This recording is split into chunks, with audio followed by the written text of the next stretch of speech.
John chapter 9. After leaving the temple area, Jesus came upon a man who was born blind. Who sinned, since the man was born blind? See Exodus 20:5 and 34:7.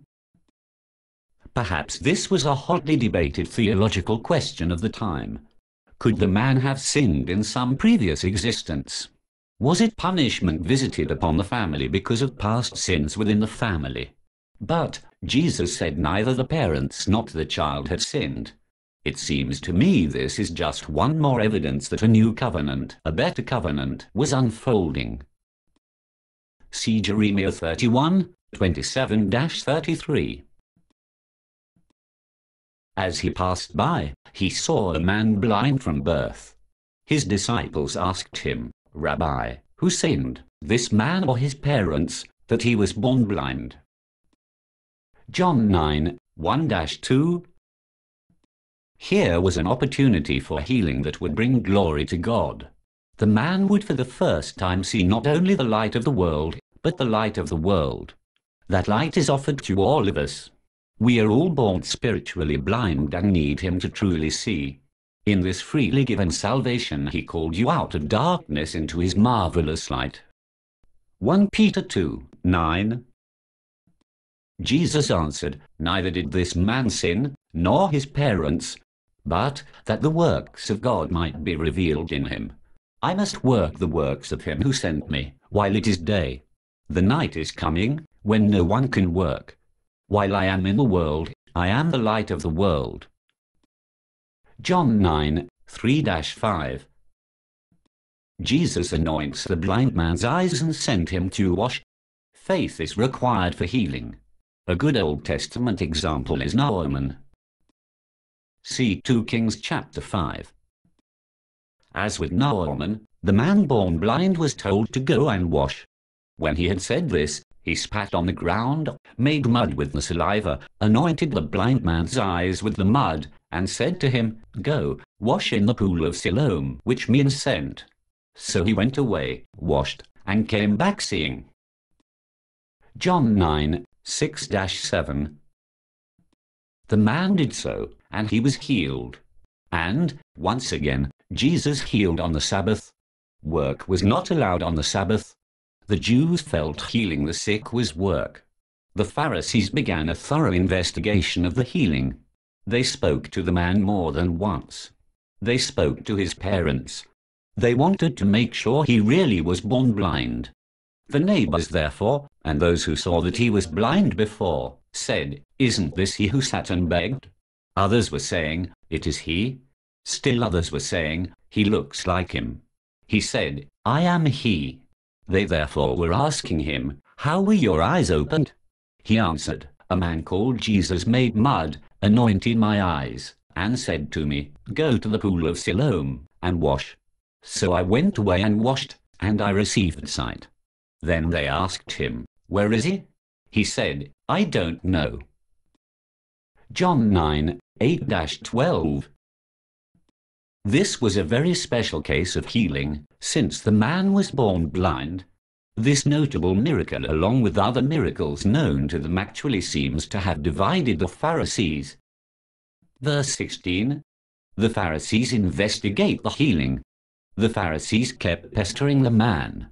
They seemed to have wanted him to agree with them and declare that Jesus was a sinner. The man finally had enough and got a little sarcastic. Verse 17. He held his own against them, even getting into the theological arena. God does not listen to sinners, so how could Jesus do such things if he were not from God? See, for example, Proverbs 28:9. The Pharisees had no answer. They brought him who had been blind to the Pharisees. It was a Sabbath when Jesus made the mud and opened his eyes. Again, therefore, the Pharisees also asked him how he received his sight. He said to them, "He put mud on my eyes, I washed, and I see." Some therefore of the Pharisees said, "This man is not from God, because he doesn't keep the Sabbath." Others said, "How can a man who is a sinner do such signs?" There was division among them.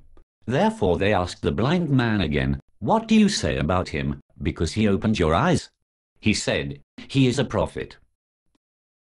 John 9:13-17. The Jews therefore did not believe concerning him that he had been blind and had received his sight, until they called the parents of him who had received his sight, and asked them, Is this your son, who you say was born blind?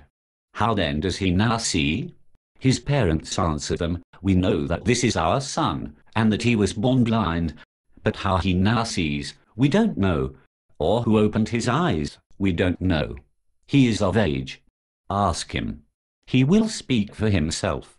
His parents said these things because they feared the Jews, for the Jews had already agreed that if any man would confess him as Christ, he would be put out of the synagogue. Therefore his parents said, He is of age. Ask him. John 9:18-23. The Pharisees resort to name-calling and finally throw the man out. They didn't just kick him out physically. See verse 22 and 34. This was probably a bigger deal than we realize at first glance. The man was excommunicated. In the Jewish culture of the time, salvation was wrapped up in being part of the Jewish community, the covenant people, in the national ties to Abraham, Isaac, Jacob, and the covenant through Moses. Being thrown out was a big deal. So they called the man who was blind a second time, and said to him, Give glory to God. We know that this man is a sinner. He therefore answered, I don't know if he is a sinner. One thing I do know, that though I was blind, now I see. They said to him again, What did he do to you? How did he open your eyes? He answered them, I told you already, and you didn't listen. Why do you want to hear it again? You don't also want to become his disciples, do you? They insulted him and said, You are his disciple, but we are disciples of Moses. John 9:24-28. We know that God has spoken to Moses. But as for this man, we don't know where he comes from. The man answered them, How amazing! You don't know where he comes from, yet he opened my eyes. We know that God doesn't listen to sinners, but if anyone is a worshipper of God, and does his will, he listens to him. Since the world began, it has never been heard of that anyone opened the eyes of someone born blind. If this man were not from God, he could do nothing. They answered him, You were altogether born in sins, and you teach us? They threw him out. John 9:29-34. Jesus goes and finds the man. Isn't that just like Jesus, the Good Shepherd? What a roller coaster ride the man had gone through. Healed, but persecuted. Jesus sought him out and explained just who he was. The man believed and professed his belief. Lord, I believe, and he worshipped him. Jesus heard that they had thrown him out, and finding him, he said, Do you believe in the Son of God? He answered, Who is he, Lord, that I may believe in him? Jesus said to him, You have both seen him, and it is he who speaks with you. He said, Lord, I believe. And he worshipped him. Jesus said, I came into this world for judgment, that those who don't see may see, and that those who see may become blind. John 9:35-39. The healed man found faith, but most of the Pharisees would not allow their eyes to be opened spiritually. They were really blind but claimed they could see. So, faced with truth, they instead clung to their interpretation of the Old Covenant. They clung to religion instead of embracing relationship with the Lord. Their guilt remained. Those of the Pharisees who were with him heard these things, and said to him, Are we also blind? Jesus said to them, If you were blind, you would have no sin. But now you say, We see. Therefore your sin remains. John 9:40-41. There is only one way to erase the stain of guilt that accompanies the human condition. Jesus. Salvation is found in no one else, for there is no other name under heaven given to men by which we must be saved. See Acts 4:12. The end. John chapter 9.